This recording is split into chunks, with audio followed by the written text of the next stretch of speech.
Hello guys, आज आपण बघणार आहोत CET कडनं काही इम्पॉर्टंट नोटीस आलेल्या आहेत त्याच्याबद्दल. So let start video. मी तुमचा काही जास्त टाईम घेणार नाही कारण तुम्हालाही तुमचा अभ्यास करायचा असेल, कारण CETची परीक्षा आता जवळ आलेली. CETच्या डेट्ससुद्धा डिक्लेअर झालेल्या आहेत. So start the video. So तुम्ही आता पहिलीच मी तुम्हाला म्हटलं की CETच्या डेट्स डिक्लेअर झालेलं आहे. सो तुम्ही त्याप्रमाणे स्लाईडमध्ये बघू शकताय की 19 एप्रिलपासून तुमच्या CET आहे. CETची एक्झाम आहे PCMची.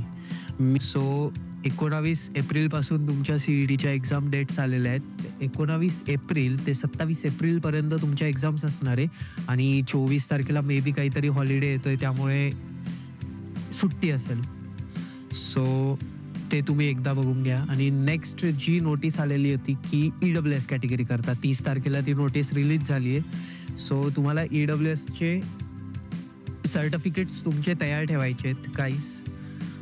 मार्चमध्ये ते रिन्यू होता, ते तुम्हाला रिन्यू करून घ्यायचं आहे. मार्चमध्ये रिन्यू करायचंच आहे सर्टिफिकेट, ते एकदा तुम्ही बघून घ्या. आणि ते तुम्हाला कॅप ॲडमिशनच्या वेळेस लागणार आहे. सो ते तुमच्याकडे ठेवणं बंधनकारक आहे. आणि नेक्स्ट जे आहे आता, आजची 15 फेब्रुवारी आणि 15 फेब्रुवारी ही लास्ट डेट आहे CETचे रजिस्ट्रेशन करण्याची. अजूनही कोणी केलं नसेल रजिस्ट्रेशन तर प्लीज जाऊन रजिस्ट्रेशन करा. आणि जर 15 फेब्रुवारी नंतर जर तुम्हाला रजिस्ट्रेशन करायचं असेल तर तुम्हाला लेट फी लागेल, जी मिनिममली काही 500 रुपये असते. देन ती 22 तारखेपर्यंत असेल, 22 फेबपर्यंत तुमची लेट फीची डेट. अँड नेक्स्ट तुमची जे आता तुम्ही नोटीसमध्ये बघू शकताय 30 डिसेंबरपासून रजिस्ट्रेशन स्टार्ट झाले. 15 फेब्रुवारीपर्यंत रजिस्ट्रेशन आहे विंडो ओपन, जी आजची लास्ट डेट आहे. आणि मे बी त्याच्यामध्ये एक्सटेन्शन येतं, 1 वीकचं एक्सटेन्शन देते CET, बट त्याचं काही नोटीस अजून आलेली नाही. सो माझं असं मत आहे की तुम्ही आजच जाऊन ते भरून या. आणि जर तुम्ही 16 फेब नंतर भरत असाल तर 16 फेब ते 22 फेब्रुवारीपर्यंत डेट आहे, बट 500 रुपये तुम्हाला ॲडिशनल फी चार्जेस पे करावे लागतील. आणि आता ज्यांनी फॉर्म भरला गेलेला आहे त्यांच्यासाठी एक इम्पॉर्टंट गोष्ट म्हणजे तुम्ही CETच्या वेबसाईटला जा, स्वतःचं पेज लॉग इन करा आणि सगळ्या स्टेप्स कंप्लीट झाल्या आहेत का ते बघून घ्या एकदा.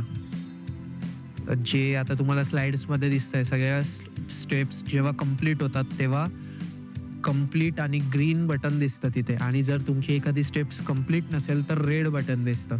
सो ते एकदा बघून घ्या. आणि तुम्हाला त्याची प्रिंट आऊट ही काढूनच ठेवायची आहे. आपल्याकडे ऑफलाईन कॉपी असणं हे फार गरजेचं आहे. ऑनलाईन कॉपी असू द्या सोबत, पण ऑफलाईन कॉपीसुद्धा ठेवा. आणि जर फॉर एक्झाम्पल तुमच्या याच्यामध्ये काहीतरी चूक झाली फॉर्ममध्ये, तर करेक्शन विंडो ओपन होते फॉर्मसाठी, ती मार्चमध्ये ओपन होते आणि ती एकदाच भरता येते. हे तुम्हाला नोटीस करण्याची गोष्ट आहे. ती करेक्शन विंडो एकदाच ओपन होते आणि तुम्हाला तो फॉर्म एकदाच भरता येईल, नंतर भरता येणार नाही. बट तुम्ही आत्ताच एकदा व्यवस्थित बघून घ्या आणि आत्ताच सगळं व्यवस्थित करून ठेवा.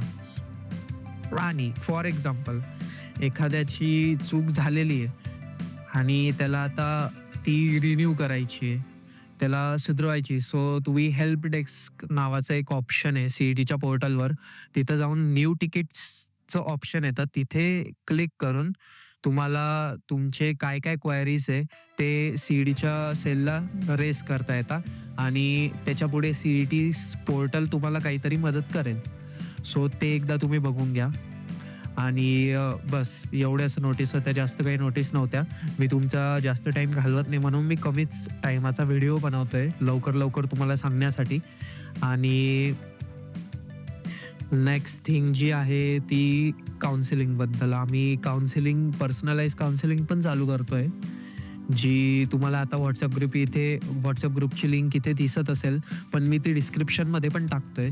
सो ती एकदा चेकआउट करून घ्या. आणि व्हिडिओ आवडला असेल लाईक करा, शेअर करा, तुमच्या फ्रेंड्सला पण हा व्हिडिओ शेअर करा. म्हणजे त्यांनाही काउन्सिलिंग रिलेटेड क्वायरीज असतील ते आपण क्लिअर होतील.